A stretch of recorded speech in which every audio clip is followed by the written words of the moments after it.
உலக மக்கள் அனைவருக்கும் வணக்கம். ஒரு காட்டுக்குள்ள ஒரு சிங்கம் ரொம்ப பசியோட அப்படியே அந்த காடு ஃபுல்லா தேடி தேடி தேடி சுத்திட்டு இருக்கு.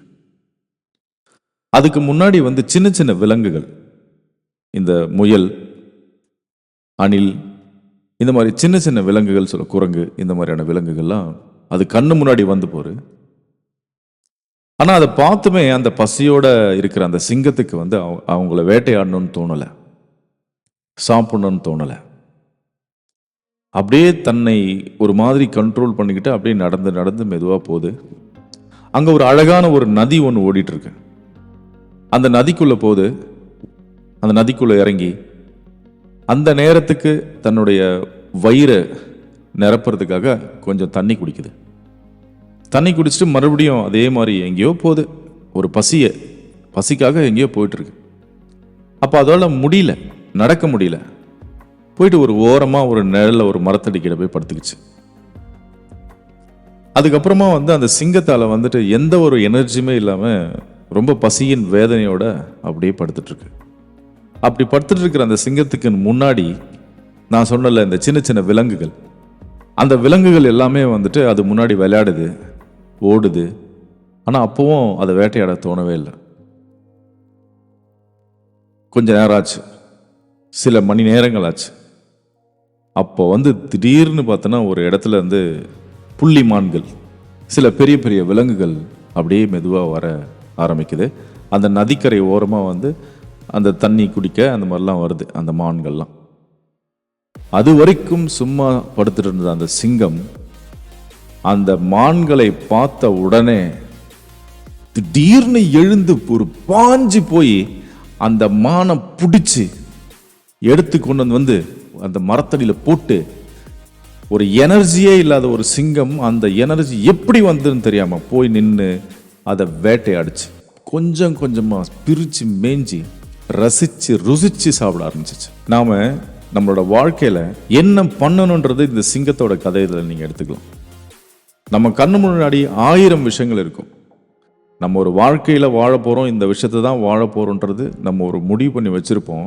ஆனா சரி, இப்போதைக்கு இதை செய்யலாம், இதை பண்ணலாம், இன்னைக்கு தேவைக்கு இதை செஞ்சிடலாம் அப்படின்ற மாதிரியான சில விஷயங்கள் நம்மளை கண்ட்ரோல் பண்ணி வைக்காது. சரி, கிடைக்கிறத ஏதோ பண்ணுவோம் அப்படின்னு சொல்லிட்டு. ஒரு பசியோடு இருக்கிற ஒரு சிங்கத்துக்கு தெரியுது, அந்த சின்ன சின்ன விலங்குகள் நம்மளோட பசியை நிரப்பாது, நம்ம வயிறை நிரப்பாது. அது நமக்கான சாட்டிஸ்ஃபேக்ஷனான ஒரு விஷயமா அது இருக்காதுன்னு ஒரு சிங்கம் நினைக்கும் போது, மனிதர்கள் ஏன் நமக்கான விஷயத்தை நம்ம தேடி பிடிச்சி நம்மளோட வயிற்று பசிக்கும், நம்ம அறிவு பசிக்கும் உண்டான ஒரு விஷயத்தை நம்மளால கொண்டு வர முடியாதுன்னு நம்ம எப்போ நினைப்போம்? ஒரு 5 ஸ்டார் வாழ்க்கைக்கு தயாராகுங்கள்.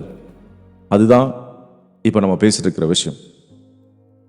இப்போ CMM அதை பற்றி ஏற்கனவே நம்ம பார்த்துட்டு இருக்கோம். இந்த first level, second level, 5th level வரைக்கும் பார்த்துருக்கோம். இப்போ பெரிய பெரிய மனிதர்கள், பெரிய பெரிய நிறுவனங்கள் மிகவும் ரொம்ப கஷ்டப்படுறது பார்த்தோன்னா ஃபர்ஸ்ட் ஸ்டெப்ல இருந்து செகண்ட் ஸ்டெப் போகும்போது தான். காரணம் என்னன்னா, ஒரு ஃபர்ஸ்ட் ஸ்டெப்ல நம்ம இஷ்டம் போல எதை வேணாலும் செய்யலாம், அதுக்கு பலன் கிடைக்குதோ இல்லையோ யாரும் கேள்வி கேட்க மாட்டாங்க. ஆனால் செகண்ட் ஸ்டெப் அப்படி கிடையாது. இங்க ஒரு அடிப்படை ஒழுங்கு எதிர்பார்க்கப்படுகிறது. நாம நினைச்சதெல்லாம் செஞ்சுட்டு இருக்க முடியாது. கட்டுப்பாடா இதை தான் செய்யணும் அப்படின்னு ஒரு வரைமுறை இருக்கு. எது செய்யணும், எது செய்யக்கூடாது, எப்படிலாம் செய்யலாம் இப்படின்றது தெளிவா நம்ம பார்க்கணும்னா அதுக்கு ஒரு விஷயம் இருக்கு, ப்ராசஸ் ஏரியாஸ். இந்த ப்ராசஸ் அப்படின்ற வார்த்தையை இனிமேல் நம்ம அடிக்கடி கேட்க போறோம். இப்போ ப்ராசஸ்னா நம்ம என்னன்னு தெரிஞ்சுக்கலாம். ஒரு கவர்மெண்ட் ஆஃபீஸ்க்கு போயிட்டு ஒரு பெட்டிஷன் போடுறோம். அந்த பெட்டிஷன் போட்டு வெயிட் பண்ணணும். எதுவுமே அங்கே அவசரமாக நடக்காது. நம்ம போய் கேட்போம், ஏன் சார் இப்படி லேட் பண்ணுறீங்க, நான் பெட்டிஷன் போட்டு எத்தனை நாள் ஆச்சு, என்னை ஏன் ஒழுங்காக பதில் சொல்ல மாட்டேறீங்க அப்படின்னு சொன்னப்போ அங்கே சொல்லுவாங்க, இங்கே பாருமா, இப்படி தான் அவசரப்பத்தினாலாம் காரியம் ஆகாது, நீ அது இதுலாம் எதுவும் பேச முடியாது, அப்ளிகேஷன் போட்டிருக்கல வரும், அதுக்குன்னு ஒரு ப்ரொசீஜர் இருக்கு. ஸோ ப்ரொசீஜர் அப்படின்னா என்னது? வழிமுறைகள். இதை இப்படி தான் செய்யணும் அப்படி இதுக்கான ஒரு வழிமுறைகள், ஒழுங்கு நெறிகள், மிகவும் கண்டிப்பா பின்பற்றக்கூடிய வேண்டிய முக்கியமான விஷயம் தான் இந்த ப்ரொசீஜர்ஸ். இந்த வழிமுறைகள்லாம் எதுக்கு, அதனால நமக்கு என்ன பிரயோஜனம் இருக்குது? ஸோ இதெல்லாம் பார்க்கறது பேசுறதுலாம் ஒரு பெரிய விஷயமா நம்ம எடுத்துக்கணும். சும்மா ஒரு டைம் பாஸ்க்காக நம்ம இந்த விஷயத்த பேசல. இப்போ கேஎஃப்சி, மெக்டொனால்டு, பீஸா ஹட், பீஸா கார்னர், சரவண பவன், நம்ம இதில் பார்த்தோன்னா அடையார் ஆனந்த பவன், இந்த மாதிரி ஒரு ரொம்ப ஃபேமஸான நம்ம கோயம்புத்தூரில் இருக்கிற அன்னபூர்ணா ஹோட்டல்ஸ், இந்த மாதிரி சென்னையில், தமிழகத்தில் எல்லா இடத்துலையுமே பார்த்தீங்கன்னா ஒரு ஹோட்டல் இண்டஸ்ட்ரி இல்லை இது மாதிரி ஒரு ஃபுட் இண்டஸ்ட்ரி. நீங்கள் இந்த உலகத்தில் எந்த மூலையில் போய் வேணாலும் சாப்பிடுங்க, எல்லா ஹோட்டல்லையும் ஒரே மாதிரியான டேஸ்ட் இருக்கும். எப்படி இது வந்துச்சு? ஸோ லட்சக்கணக்கில் நம்ம என்னதான் செஞ்சாலுமே அதனோட டேஸ்ட் எங்கே போனாலும் மாறாது. இது எப்படி சாத்தியமாறுது? ஸோ எல்லாமே ஒரு ப்ராசஸ் தான். இப்போ அடுத்த தடவை நீங்கள் எங்கேயாவது ஒரு கடை உள்ள போயிட்டு இவங்க என்னதான் பண்ணுறாங்க அப்படின்னு சொல்லிட்டு கொஞ்சம் ஓரமாக அப்படி கண்ணு முன்னாடி எட்டி பாருங்க, என்ன நமக்கு தெரிஞ்சுக்க முடியும்? ஸோ அவங்க ஒரே மாதிரியான ப்ராசஸ் தான் பண்ணுவாங்க. என்ன அப்படின்னா, இப்போ ஒரு விஷயத்த செய்கிறாங்க, ஒரு மெனு 20, ஒரு ஹோட்டலில் 20 ஐட்டம்ஸ் இருக்குன்னா அந்த 20 ஐட்டமும் உலகத்தில் எந்த மூலையில் போய் சாப்பிட்டாலும் ஒரே மாதிரி டேஸ்ட்டாக இருக்குது. எப்படி இது கொண்டு வராங்க அப்படின்னா, இப்போ அந்த மெனு என்னென்ன போட்டிருக்கோ, இப்போ என்னென்ன ஒரு இப்போ ஒரு சிக்கன் பர்கர் இல்லை வந்து ஒரு பீஸா இல்லை ஏதோ ஒரு கேஎஃப்சியில் ஒரு ஏதோ ஆர்டர் பண்ணுறோம் அப்படின்னா அவங்க என்ன செய்வாங்க தெரியுமா? சமையல் கட்டில் ஒரு விஷயம் அப்படின்னா அப்படியே இருக்கணும். அப்படியானா எப்படி, எது எப்படி இருக்கணுமோ அது அப்படியே இருக்கணும். இப்போ 10 கிராம் வெங்காயம் தான் போடணும் அப்படின்னா 10 கிராம் வெங்காயம் தான் போடணும். இப்போ அங்கே வந்து சமைக்கிற இடத்துல ஒரு அழகாக எழுதி ஒட்டி வச்சிருவாங்க, 18 நிமிஷம் தான் இல்லை 17 நிமிஷம் தான், அப்புறம் 95.7 டிகிரி செல்சியஸ் வரைதான் அந்த ஹீட் வைக்கணும், அப்படி துல்லியமாக இருக்கணும். இப்போ நீ வந்து 100 கிராம் வெந்தயம் போடுங்க அப்படின்னு அங்கே எழுதுச்சுன்னா 101 போட்டாலும் தப்பு, 97, 98 போட்டாலும் தப்பு. அங்கே 100 கிராம் எழுதியிருந்தா 100 கிராம் அப்படி தான் போடணும். 2 சின்ன வெங்காயம் 3 சின்ன வெங்காயம் நறுக்கி போடுங்கள் அப்படின்னு சொன்னாங்கன்னா அந்த 2 சின்ன வெங்காயம் இல்லை 3 சின்ன வெங்காயம் தான் வேணும், எக்ஸ்ட்ராவே இருக்கக்கூடாது. ஒரு மில்லிகிராம் கரெக்டாக ஒரு அந்த எடை மிஷினை வச்சுக்கிட்டு அதை போட்டுக்கு தான் அதை சமைப்பாங்க. அப்போ அப்படி இருக்கும்போது தான் அந்த சுவை வந்து 100% வந்துட்டு எந்த கடையிலும் மாறாது. அப்படிதான் அவங்களுடைய நம்பிக்கை. இது உலகம் முழுவதும் தினம் தினம் அது நடந்துட்டு தான் இருக்கு. அப்போ நாம ஈடுபடுற ஒரு துறையாகட்டும், நம்மளுடைய செல்ஃப் விஷயமா இருக்கட்டும், எல்லாமே வந்து ஒரு 5 ஸ்டார் ரேஞ்சில் நம்ம இருக்கணும். அப்படின்னா நாம என்ன செய்யறோம் அப்படின்றது கூட முக்கியம்.